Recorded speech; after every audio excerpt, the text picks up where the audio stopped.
पद्मविभूषण आशा भोसले यांच्या पार्थिवावर आज अंत्यसंस्कार शिवाजी पार्क स्मशानभूमीत आशाताईंना देण्यात येणार अखेरचा निरोप। मंगेशकर कुटुंबियातील दुसरं रत्न हरपलं। लता दीदींच्या निधनानंतर आशाताईंचे 4 वर्षात निधन। गोंदू अशोक खरातची आज पोलीस कोठडी संपणार। तिसऱ्या गुन्ह्यामध्ये खरातला देण्यात आली होती पोलीस कोठडी। आज चौथ्या गुन्ह्यामध्ये एसआयटी करणार पोलीस कोठडीची मागणी।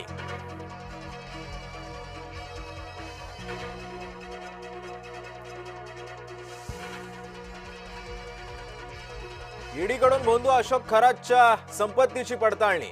ईशान्येश्वर मंदिर नाशिकच्या कार्यालयाची झाडाझडती।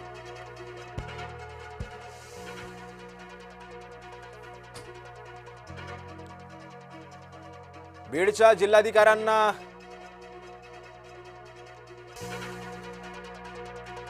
नाशिकच्या आयटी कंपनीतील धर्मांतर लैंगिक शोषण प्रकरणी कारवाई। कंपनीतील 6 कर्मचारी निलंबित। आतापर्यंत 9 गुन्हे दाखल। पंढरपूर ऍसिड प्रकरणाला नववळण। तरुणीनं स्वतःवरच ऍसिड ओतल्याची दिली कबुली। कौटुंबिक कारणामुळे निर्णय घेत असल्याचं पोलिसांनी सांगितलं। बीडमध्ये बालिका आश्रमातून बेपत्ता झालेल्या 2 अल्पवयीन मुली सापडल्या। मुली पुण्यामध्ये सापडल्या असल्याची माहिती। 5 तासांमध्ये पोलिसांनी घेतला शोध। कोल्हापूरच्या गोकुळ दूध संघातील गैरव्यवहारांची ईडी चौकशीची मागणी। चंदगडचे आमदार शिवाजी पाटलांकडून चौकशीची मागणी। बड्या मंत्र्याच्या आशीर्वादानं गोकुळमध्ये गैरव्यवहार झाल्याचा आरोप।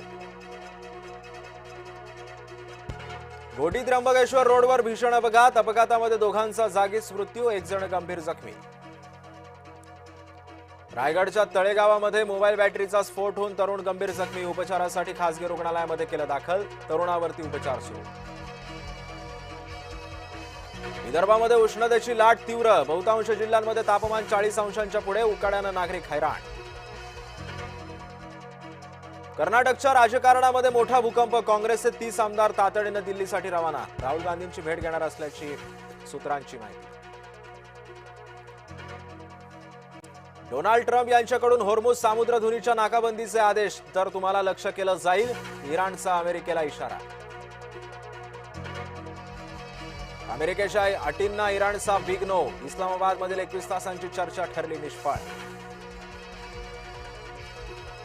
ट्रम्प यांच्या विजयाचं स्वप्न अल्लाह पूर्ण करणार नाही। इराणच्या सुरक्षा आयोगाचे प्रमुख इब्राहिम आजिजींचं वक्तव्य। अमेरिका इराणमधल्या चर्चेसाठी आता रशियाचा पुढाकार। पुतीन यांनी बोलून दाखवली मध्यस्थाची भूमिका।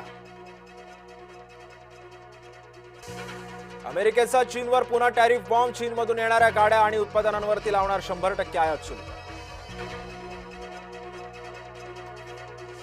मुंबईचा सलग तिसरा पराभव। बंगळुरूनं 18 धावांनी केला पराभव।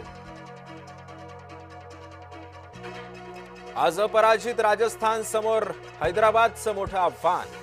हैदराबाद राजस्थान आमने सामने। कोण मारणार बाजी याकडे क्रिकेट चाहत्यांचं लक्ष।